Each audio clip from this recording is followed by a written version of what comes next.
Olá, gente querida, vamos em frente, enfrentando um dia de cada vez, aos pouquinhos, vendo que as coisas vão melhorando e o horizonte começa a ficar um pouco mais desanuviado.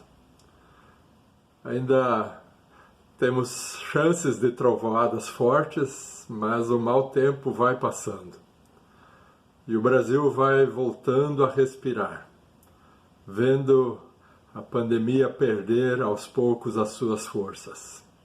Que bom! Claro que ainda não podemos facilitar para não termos uma recaída, mas um horizonte de esperança vai se formando. E isso alegra o nosso coração. Hoje eu gostaria de pensar com vocês sobre algumas questões domésticas. Não estou falando de comida. Aliás, fiz um yakisoba no domingo que estava uma delícia, tipo Masterchef. Mas não é isso. Hoje eu quero meditar e dividir com vocês alguns pensamentos acerca do Salmo de número 55, nosso salmo para o dia de hoje. Muitos dos salmos trazem embates grandes entre ímpios e tementes a Deus. Afinal, os seus valores e padrões de vida são muito diferentes. E é natural que haja posições divergentes, por vezes conflitantes. Por exemplo, tem muitas pessoas que não veem problema em usar da falsidade, de mentiras, no seu dia a dia. Se isso lhes conferir alguma vantagem, usam da mentira sem constrangimento. Porém, como manter a relação e a confiança entre uma pessoa que se firma na verdade e não se desvia dela e uma outra que não está nem aí para isso?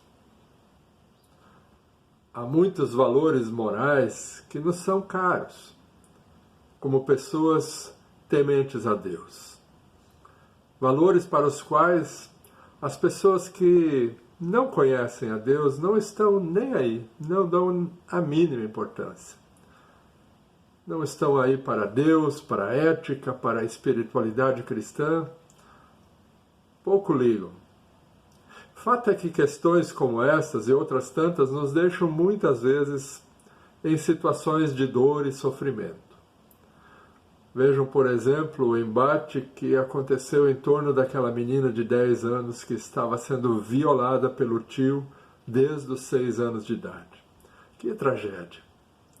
E que situação complicada para ela, os avós, a criança que estava sendo gestada e as complicadas decisões decorrentes disso.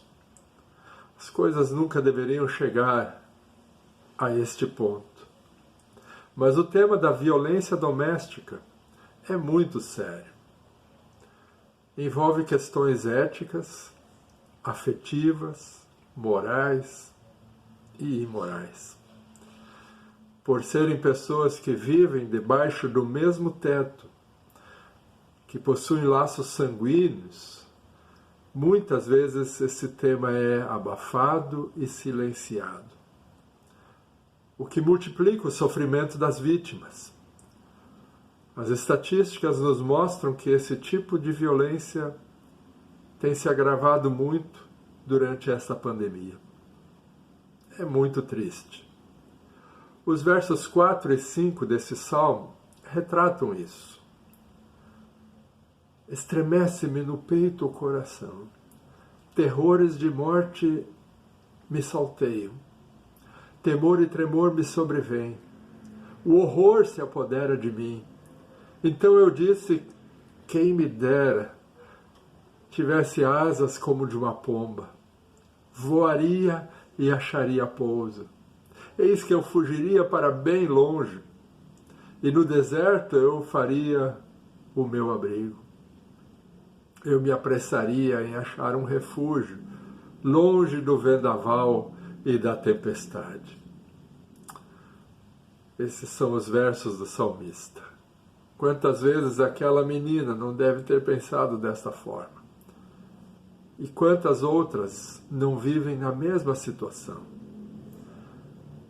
Quem dera eu tivesse asas.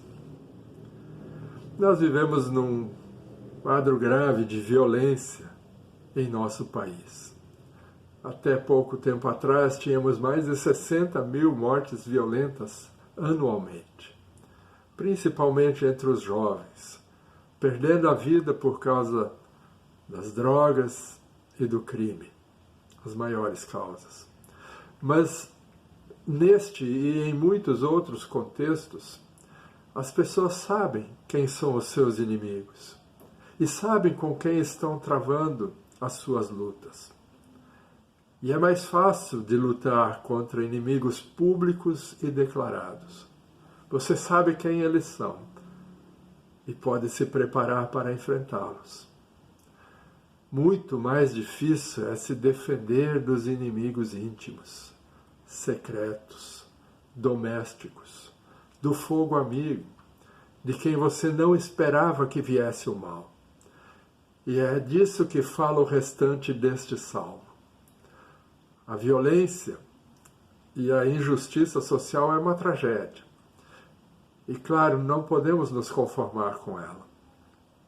Mas uma tragédia tão grande ou ainda maior é a violência doméstica, praticada por um pai ou uma mãe, um marido ou uma esposa, um irmão ou um parente.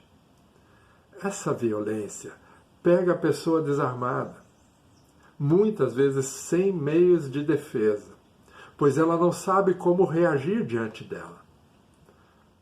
Ela teme muito mais os seus efeitos colaterais e por isso muitas vezes acaba sofrendo calada.